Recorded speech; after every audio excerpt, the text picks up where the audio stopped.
Hello everyone. बेटा last class में हम लोगों ने कुछ इम्पोर्टेंट कॉन्सेप्ट देखे थे। वो कॉन्सेप्ट मैं यहाँ पे नोट डाउन कर देता हूँ।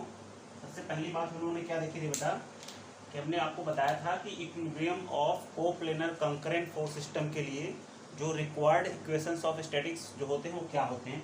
उसी की लाइन में हमने क्या देखा था, the required equations of statics for equilibrium of coplanar concurrent force systems are summation of fx equals to 0 and summation of fy equals to 0. Clear? ये इक्वेशन उन सारे कंकरेंट फोर्स सिस्टम के लिए वैलिड था, चाहे वो काउंट में 3 हो, 4 हो, 5 हो, 6 हो, any number of concurrent forces. अगर उसको सॉल्व करना है तो आपको ये इक्वेशंस ऑफ इक्विलिब्रियम यूज करने होंगे। लेकिन उसका एक स्पेशल केस मैंने बताया था जिसको हम लोग लामीस थ्योरम के नाम से जानते हैं।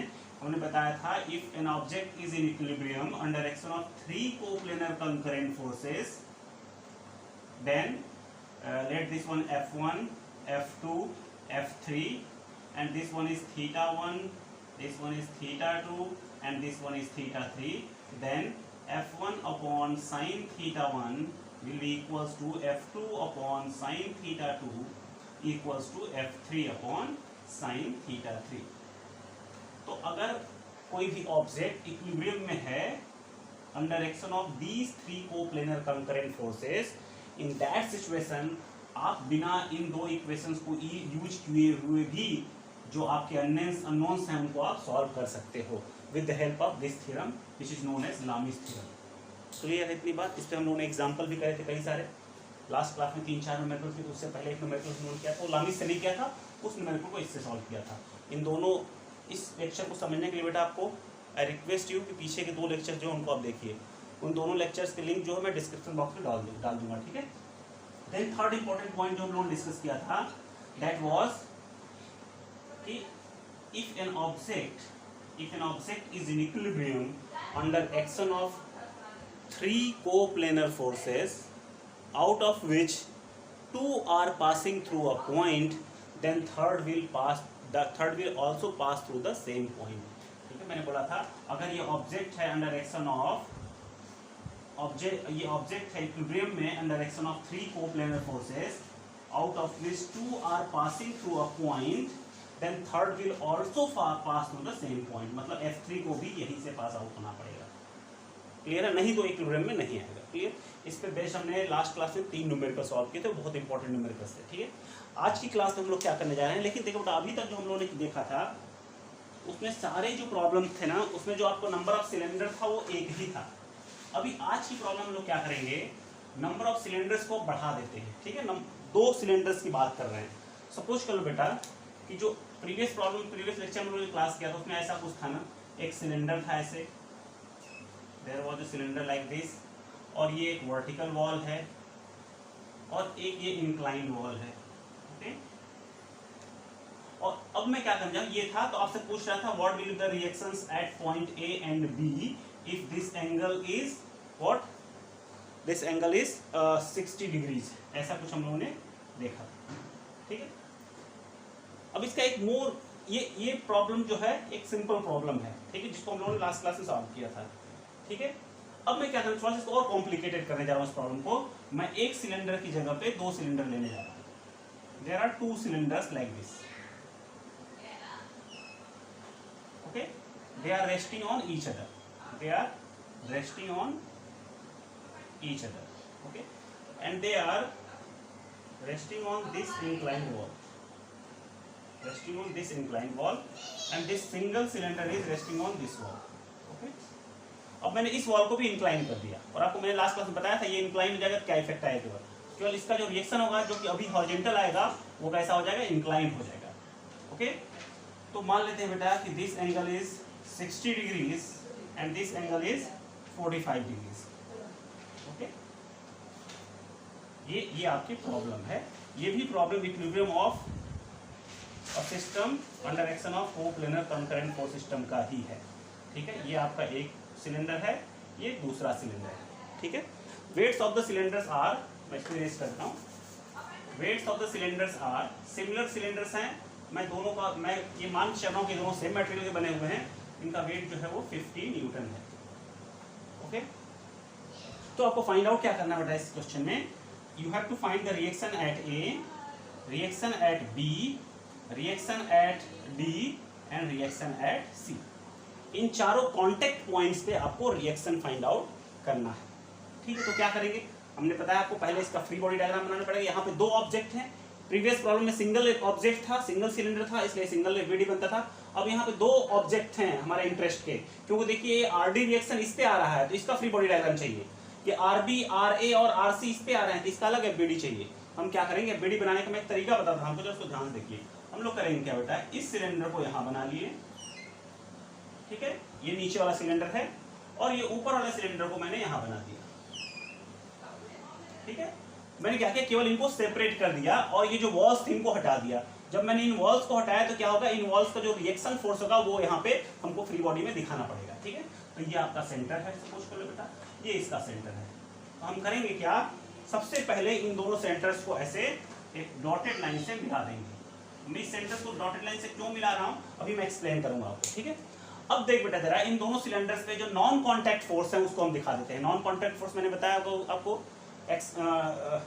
वेट जो होता है किसी ऑब्जेक्ट का वो नॉन कॉन्टैक्ट फोर्स होता है। ठीक है, तो force due to gravity that is 50 newton over here and 50 newton over this block, these are non contact forces. ठीक है, जिसको हम लोग वेट बोलते हैं ऑब्जेक्ट का। क्लियर है इतनी बात। अब देखो बेटा जरा, इस सिलेंडर पे बी पॉइंट पे कांटेक्ट में है वॉल और इस सिलेंडर पे डी पॉइंट पे है कांटेक्ट में ये वॉल। ठीक है, तो ये क्या करेंगे, दोनों सिलेंडर इस वॉल को नीचे की तरफ पुश कर रहे हैं, तो क्या ये वाला सिलेंडर, ये वॉल जो है छोड़ देगी। तो देखो बेटा, इस वॉल पे ये नीचे की तरफ फोर्स लगा रहा है ऐसे सिलेंडर, तो वॉल भी क्या करेगी, ऐसे लगाएगी ऊपर की तरफ रिएक्शन। सिमिलरली यहाँ पे ये सिलेंडर जो है इसको नीचे की तरफ पुश कर रहा है परपेंडिकुलरली, तो ये क्या करेगा, परपेंडिकुलर रिएक्शन देगा ऊपर की तरफ। ये आपका आरबी है और ये आपका आरडी है।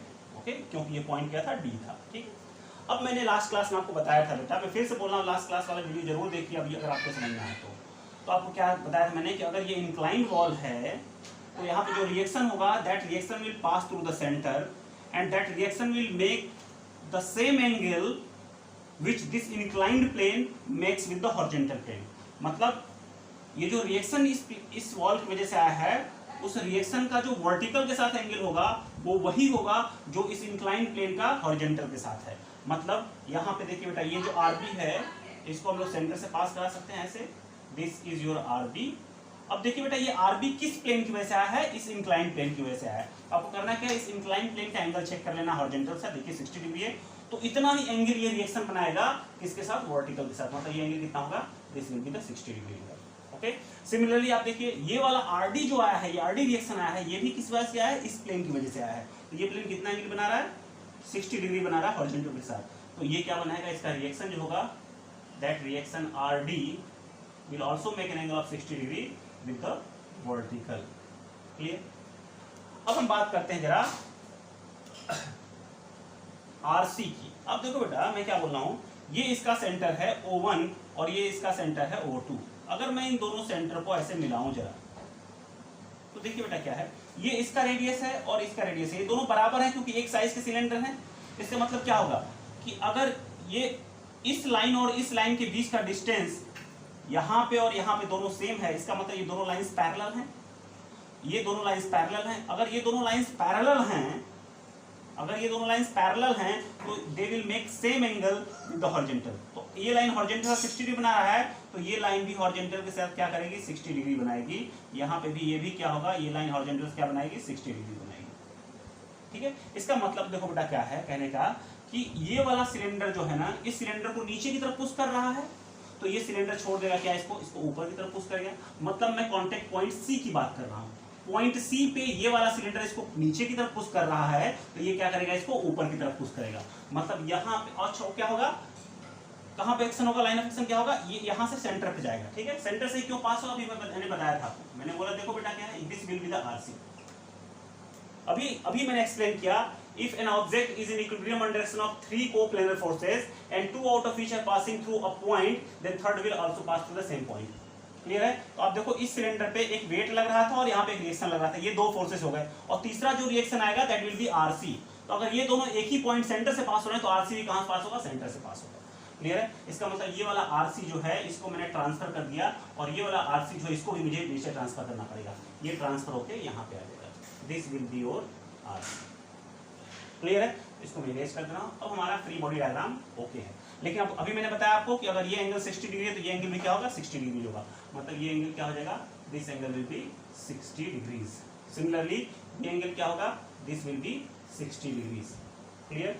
और अगर ये 60 है तो ये इसका वर्टिकली अपोजिट एंगल है, ध्यान देखिए जरा, this is the vertically opposite angle and this will be also 60 degree.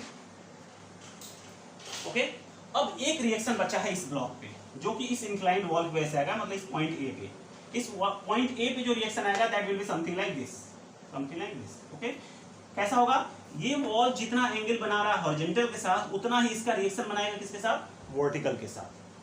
जितना ये वॉल हॉरिजॉन्टल साथ एंगल बना रहा है उतना ही इसका रिएक्शन जो होगा वर्टिकल साथ बनाएगा, मतलब यहाँ पे जो एंगल फॉर्म होगा that angle will be something like this, this reaction will be RA and this will make an angle of 45 degrees with the vertical। okay, इस 60 का कोई मतलब नहीं है, ये तो चेक करने के लिए मैंने बनाया है, यानी ये एंगल जो होगा दिस एंगल विल बी 45 डिग्रीज। इतनी बात क्लियर है? इतनी बात तभी आपको क्लियर होगी, मैं फिर से बोल रहा हूँ बेटा, पीछे की 2 क्लासेज जो आप उसको देखिए तभी ये पूरा कॉन्सेप्ट समझ में आएगा, बार बार इसको एक्सप्लेन करने में आपका टाइम वेस्ट होगा। तो उम्मीद है कि आप लोग पीछे का लेक्चर देख चुके हैं, उसके बाद इस लेक्चर को देख रहे हैं, ठीक है? नहीं तो मुझे फिर से सारी चीज़ें एक्सप्लेन करनी पड़ी, बहुत वो टीडियस जॉब हो जाएगा, ठीक है? बार बार एक्सप्लेन करना और इरिटेटिंग भी होगा, ठीक है? तो ये फ्री बॉडी डायग्राम मैं ऑलरेडी आपको डिस्कस कर चुका हूँ पिछले 2 क्लासेस में, ठीक है? अब बेटा देखो जरा, यहाँ पे ये वाला ऑब्जेक्ट जो है ये इक्विलिब्रियम में है on direction of 3 coplanar forces. तो क्या मैं यहाँ पे कोप्लेनर कंकरेंट फोर्सेस, इसका मतलब मैं यहाँ पे लामिस थ्योरम अप्लाई कर सकता हूँ। तो जब लामिस थ्योरम अप्लाई करेंगे उस सिलेंडर पे, you will get RC divided by sine of angle between other 2 forces, मतलब इन 2 फोर्सेस के बीच में। और अगर ये एंगल 60 डिग्री है तो ये टोटल कितना, 180 degree, 180 minus 60 it will B 120 degrees. Okay, और ये एंगल कितना है, दिस एंगल इज 90 डिग्रीज, और ये 60 तो ये कितना हो जाएगा 30 डिग्रीज। ओके, अब जरा लिखते हैं RC और divided by sine of 120 degrees angle between other 2 forces equals to RD divided by sine of angle between 50 and RC, that is 90 plus 60, 150 degrees, equals to 50 divided by sine of 50 divided by sine of what, 50 के opposite angle कौन सा है, इन दोनों force के बीच का, that is 90 degrees। Okay, आप यहाँ solve करो, you will get RC equals to 50 divided by sine 90 into sine of 120। Okay, आप इसको कैलकुलेट करो, you will get RC equals to 43.3 something, 43.3 newton. Similarly you have to find the RD and RD will be what, 50 divided by sine 90 और multiplied by sine of 150। You solve this, you will get what, something like 25 newton. Okay, this one is 43.3 newton, this will be 25 newton. ये कैसे देख लीजिए, sign 90 value कितनी होती है, 1 होती है, और साइन 150 को मैं क्या लिख सकता हूँ, साइन ऑफ 90 प्लस 60 डिग्री, और साइन 90 प्लस 60 मतलब sine 90 plus theta, that will be cos theta, cos 60, and the value of cos 60 is 1/2, तो 50 divided by 2 will be 25। Clear है इतनी बात? Then RD will be 25 and RC will be something 43.3 newton. I hope यहाँ तक आपको clear है। अब इसके बाद हमें क्या करना है, आपको 2 रिएक्शंस पता चल गए, RC और RD की वैल्यू पता चल गई। तो जैसे ही RC की वैल्यू पता चले आपको, उसकी वैल्यू यहाँ पे आप नोट डाउन कर दो, दैट इज 43.3 न्यूटन। ये आपका क्या है, this is nothing but RC। ठीक, अब मैं ऊपर वाला फिगर जो है इरेज कर रहा हूँ, दिस वन क्वेश्चन फिगर जो है इसको मैं इरेज कर रहा हूँ। यहीं पे हम लोग इक्वेशंस ऑफ इक्विलिब्रियम यूज करेंगे। अब इक्वेशंस ऑफ इक्विलिब्रियम क्यों यूज कर रहे हैं, ये एक इंपॉर्टेंट क्वेश्चन है, मैं फिर से बताता हूँ आपको। देखिए बेटा, यहाँ पे मेरे पास ऑप्शन ही कुछ नहीं है, यहाँ पे हमको equations of equilibrium he use करना पड़ेगा, क्योंकि यहाँ पे जो number of coplanar concurrent force system थे, फोर्सेस आर 3। अब 3 कोप्लेनर कंकरेंट फोर्स हैं, तो वहाँ पे हम लामीज लगा सकते हैं, लेकिन यहाँ पे लामीज हम लोग नहीं लगा सकते। क्यों? क्योंकि लामीज लगाने के लिए मैक्सिमम नंबर ऑफ फोर्सेज जो होने चाहिए वो 3 होने चाहिए। ठीक है, मैक्सिमम क्या, एग्जैक्टली वो 3 होने चाहिए, बट यहाँ पे आप देख पा रहे हो कि अब 4 फोर्सेस हैं, तो हमें यहाँ क्या लगाना पड़ेगा, you have to apply equations of equilibrium, summation of fx equals to 0 and summation of fy equals to 0। इन दोनों इक्वेशन को अप्लाई करने से पहले जितने भी इंक्लाइंड फोर्सेस हैं उनको पहले आपको रिजॉल्व करना पड़ेगा। तो हम रिजॉल्व करके देखते हैं बेटा। देखिए इस RA को रिजॉल्व करेंगे तो देखिए बेटा, this will be this RA, this one is RA, this will give you RA sin 45 and vertical component will be RA cos 45. Okay? Similarly, अगर मैं RB को रिजॉल्व करूं, this will give you RB sin 60 and here it will be RB cos 60. Then you have to resolve this force also. You will get 43.3 sin of 60 and here you will get 43.3 cos of 60.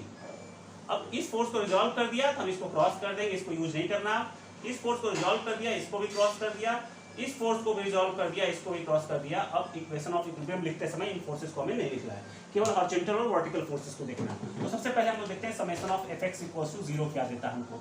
Summation of fx equals to 0। देखिए x direction में positive x axis पे positive लेंगे, negative x axis पे negative लेंगे। Positive x की direction पर हेयर रोड देखिए कौन सा, RA sin 45। You will get something RA, यहां से मैं लिखता हूं RA sin 45 minus of RB sin 60, this one, and the last one is 43.3 minus of 43.3 cos 60 equals to 0. You will get RA sin 45 minus RB sin 60 equals to 43.3 cos of 60. This one is your equation number 1. Then we will write summation of Fy equals to 0. Fy equals to 0 मतलब vertical direction में लगने वाले forces. Positive y की forces को positive लेंगे, negative y वाले forces को negative लेंगे। You will get something RA cos 45 minus RB, sorry plus, दोनों ऊपर की तरफ है, plus RB cos 60 minus of 50 and minus of 43.3 sin 60 equals to 0. इसको अगर हम सिंप्लीफाई करें you will get something RA cos 45 plus RB cos 60 equals to, these two terms will go in other direction, that and negative sign will be positive, 50 plus 43.3 sin 60. ये हो गया equation number 2। आप इन दोनों equations को calculator की help से solve करो। You will get the values of RA and RB equals to something, RA will be 89.65 newtons and RB will be 48.2 newtons.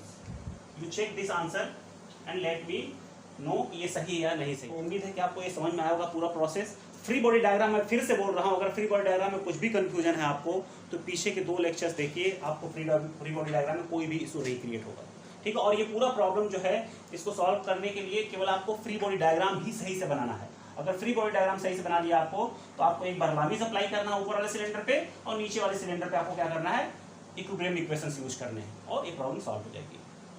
उम्मीद है आपको समझ में आया होगा। देखिए बेटा ठीक है, इसी के साथ हम लोग क्या करते हैं बेटा, नेक्स्ट प्रॉब्लम लेके चलते हैं, ठीक है। एक और प्रॉब्लम देखते हैं जरा हम लोग, थोड़ा सा इससे कॉम्प्लेक्स प्रॉब्लम है वो, ठीक है, जरा उसको हम लोग सॉल्व करके देखते हैं।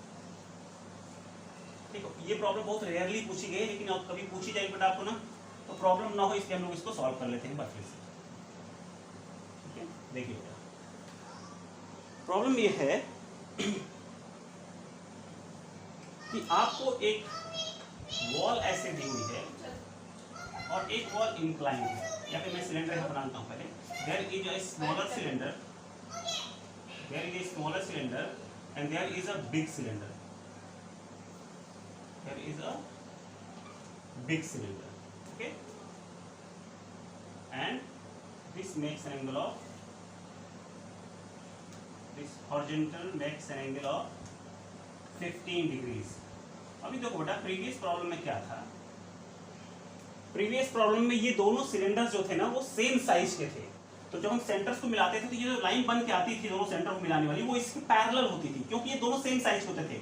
इसका रेडियस और इसका रेडियस सेम होता था। अभी पिछली प्रॉब्लम में हमने देखा था ये दोनों सेम साइज के थे, इसलिए ये रेडियस और ये रेडियस सेम था, ठीक है। लेकिन अभी क्या होगा, आप देखो ये वाला सिलेंडर बड़ा है, ये वाला सिलेंडर छोटा है, तो this line will be not parallel to this line.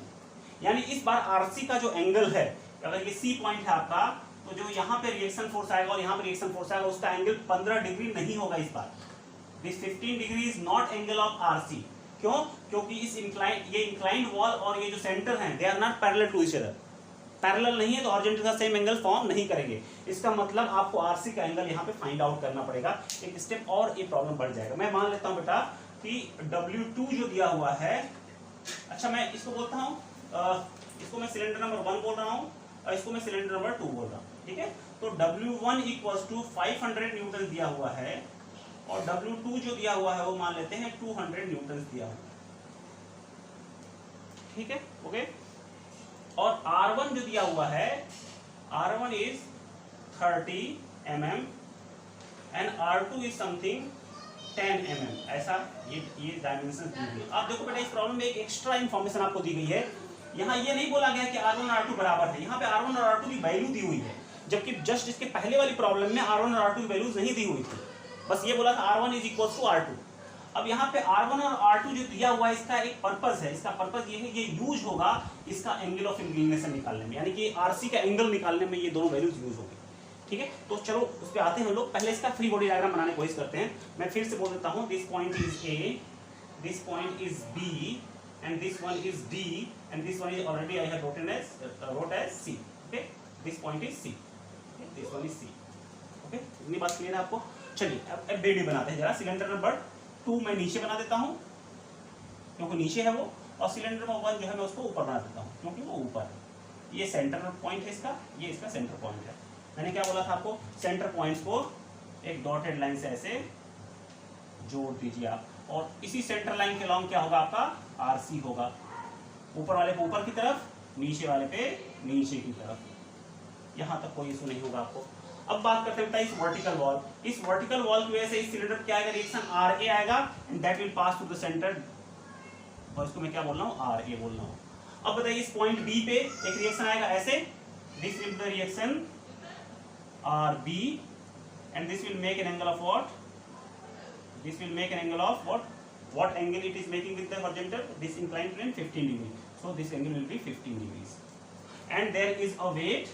Weight is what? This weight is 200 Newton. Here the weight of this block is what? 500 Newton. Clear? And there is a reaction at D which will pass through the center. Principle of transmissibility use किया हम लोगों ने, principle of transmissibility और concept of tangent. किसी tangent पे perpendicular draw करोगे तो that will pass through the centre, और चूंकि रिएक्शन इस पॉइंट डी पे आ रहा है तो मैं इसको ट्रांसफर कर सकता हूं इस सेंटर पे प्रिंसिपल ऑफ ट्रांसमिसिबिलिटी की हेल्प से। ये मैंने फर्स्ट क्लास में बताया था आपको।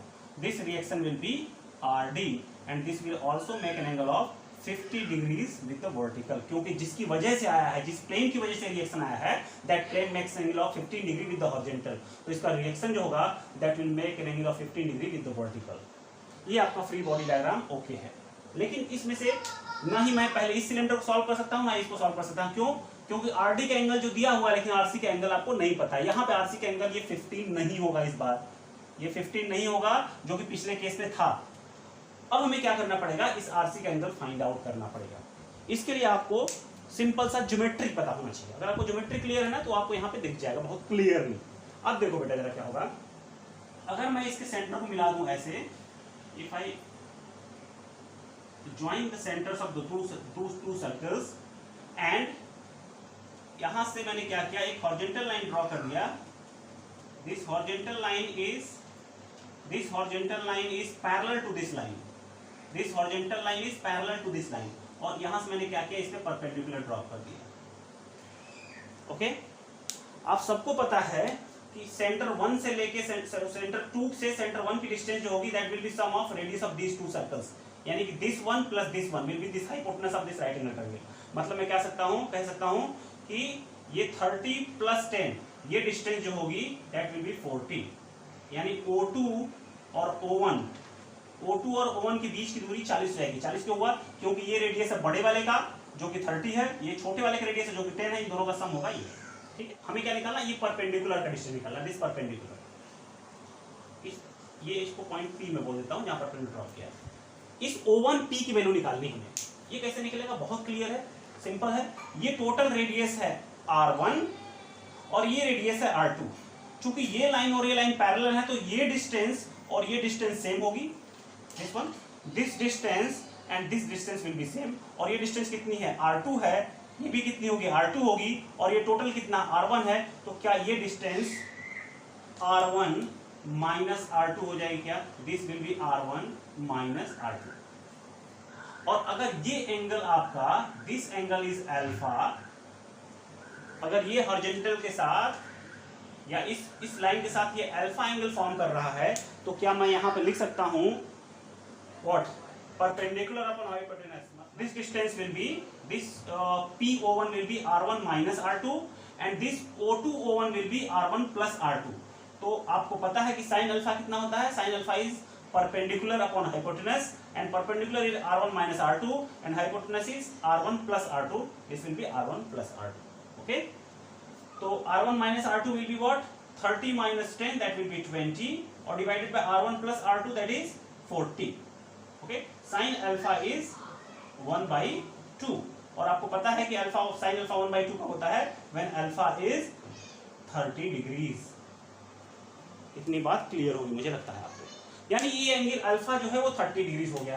तो अब बताओ बेटा, अगर मैं यहाँ पे एक हॉरिजॉन्टल लाइन ड्रॉ करूँ, यहाँ पे हॉरिजॉन्टल इसके पैरेलल, तो ये लाइन जो है इसके पैरेलल है और ये लाइन इसके पैरेलल है। इसका मतलब इसके बीच का एंगल जो होगा उतना ही एंगल इसके और इसके बीच में होगा, यानी this angle will be again 15 degrees. आप देखिए जरा, सिंपल ज्योमेट्री है। This line is parallel to this line and this line is parallel to this line, यानी इन दोनों के बीच का एंगल जो होगा वही इन दोनों के बीच का एंगल होगा।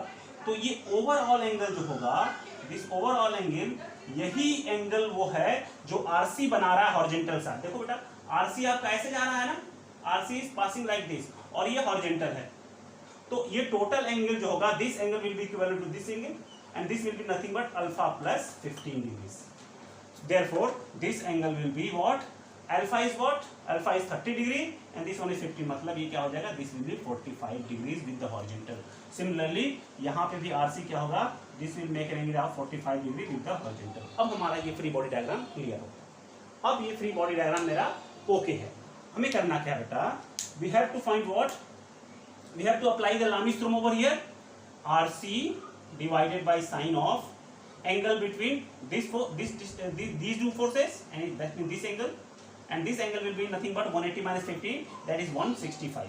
So sine of 165 equals to RD divided by sine of angle between these two forces, that means 40 plus 9, 45 plus 90, मतलब 135, and this will be equals to 500 divided by sine of this angle, and this angle is nothing but, if this is 45, this will be also 45, and this overall angle will be 60 degrees. This will be 60 degrees. Okay? अब इसको हम solve करेंगे। Similarly इसको इससे एक बार equate करेंगे, इसको एक बार इससे इक्वेट करेंगे, you will get the values of RC and RD। मैं आपके लिए RC और RD की वैल्यू पहले से कैलकुलेट करके रखा मैंने, उसको मैं नोट डाउन करता हूँ। 49.43, 149.43, and RD will be sorry, this is okay, RC and RD. Okay, RC is this one and RD is 408.25, 408.25 Newton. आप इसको क्रॉस चेक करिए। अभी मेरे पास कैलकुलेटर नहीं है, मैंने कैलकुलेटर क्या मोबाइल सॉल्व करा था इसको, ये वैल्यू आ रही थी आपकी। आप इसको क्रॉस चेक करिए, अगर कोई डिस्क्रिपेंसी है तो प्लीज़ मुझे कमेंट बॉक्स में लिख के बताइए कि कुछ और आंसर आ रहा है। जहाँ तक मैंने सॉल्व किया आंसर यही आएगा इसका। ठीक है, तो RC और RD बहुत सिंपल सा है। इसको आप सॉल्व करो, इसको मल्टीप्लाई करो इस साइन 165 से, you will get this value. इसको सॉल्व करो, इसको मल्टीप्लाई करो इससे, you will get this value. Okay, तो RC और RD की वैल्यू जो है आपकी ये आ गई है। ठीक, अब इसके बाद क्या करना है बेटा आपको? ये सिलेंडर, इस ब्लॉक को हमने सॉल्व कर लिया। अब हमें क्या करना है? इसको सॉल्व करना है। इसको सॉल्व करने के लिए फिर से हमें क्या करना पड़ेगा? इक्वेशंस ऑफ इक्विलिब्रियम यूज करनी पड़ेगी। और इक्वेशंस ऑफ इक्विलिब्रियम यूज करना आपको लास्ट क्लास में, लास्ट लेक्चर, लास्ट क्वेश्चन में भी मैंने आपको सिखाया था। ठीक है, तो आप देखिएगा क्या होगा बेटा। पहले क्या करना पड़ेगा, जो इंक्लाइंड फोर्सेस उनको रिजॉल्व करना होगा। You have to resolve this force and this will be nothing but R B, this will be R B cos of theta के साथ वाला है ना कंपोनेंट, और इधर जो आएगा that will be R B sine of 15। Okay, इस आरसी को डिवाइड कर, आरसी का वैल्यू लिख देते हैं हम लोग, दैट इज 149.43। ओके, इसको रिजॉल्व करेंगे, you will get 149.43 sine of 45 and this way it will be, ये 45 है, यहाँ लिख देता हूँ छोटा सा, this will be 149.43 cos of 45। अब मैं लिखता हूँ summation of F X equals to 0। देखिए एक्स डायरेक्शन में, यानी एक्स एक्सिस पे कितने फोर्स आ रहे हैं, एक आर ए है, तो उसको मैंने लिख दिया पॉजिटिव डायरेक्शन में आर ए, और बाकी दो फोर्स जो है वो नेगेटिव डायरेक्शन में है, तो मैंने लिख दिया R B sine of 15 and the second one was minus of 149.43 cos of 45 equals to 0। ये हो गया हमारा इक्वेशन नंबर 1, या फिर ऐसे लिख लो R A minus of R B sine 15 equals to 149.43 cos 45। ये हो गया इक्वेशन नंबर 1। देन हम क्या करेंगे, summation of F Y equals to 0 put करेंगे, you will get what, R B cos 15 जो कि अपवर्ड डायरेक्शन में है, this one, and this will be positive, and downward direction में कितना है, minus of 200 and minus of 149.43 sine 45 equals to 0. Therefore, RB will be equals to 200 plus 149.43 sin 45 and divided by cos of 15. Solve this and you will get RB equals to 316.45. 316.45 newtons. And after finding this RB, put this value in this equation, you will get RA equals to 187.57 Newton's. Hope आपको ये problem समझ में आई होगी। ये problem पिछली problem से कैसे differ कर रही है, फिर से मैं एक बार समराइज करता हूँ इसको। पिछली प्रॉब्लम में दोनों सिलेंडर्स जो थे वो सेम साइज के थे, इसलिए जो आरसी का एंगल आ रहा था हॉरिजॉन्टल से वही आ रहा था जो वो इंक्लाइन प्लेन हॉरिजॉन्टल से बना रहा था, जिसपे वो दोनों सिलेंडर लाई कर रहे थे। लेकिन इस बार क्या होगा, चूंकि दोनों सिलेंडर की साइज अलग अलग है, तो जब सेंटर्स को मिलाओगे आप, जिसके अलोंग आपका आरसी पास हो रहा है, तो वो लाइन जो होगी वो उस इंक्लाइंड प्लेन के पैरेलल नहीं होगी। तो आपको क्या करना पड़ेगा, उसका आरसी का एंगल जो है अलग तरीके से फाइंड आउट करना पड़ेगा, जैसा मैंने अभी बताया आपको। और वो फाइंड आउट करने के बाद जैसे ये फ्री बॉडी डायग्राम बन जाएगा, प्रोसेस एज इट इज वैसा ही है जैसा पीछे की प्रॉब्लम हमने सॉल्व करी है। ऊपर वाले सिलेंडर को लंबी से अप्लाई करोगे, क्योंकि यहाँ 3 कोप्लेनर कंकरेंट फोर्स सिस्टम है, और नीचे क्या है, नंबर ऑफ फोर्सेस क्या है, 4 हैं, और उनमें से भी कुछ इंक्लाइंड हैं। तो आप रिजॉल्व करके summation of F Y summation of F X equals 0 put करोगे, you will get the answer. Okay, आज के लिए हम लोग यही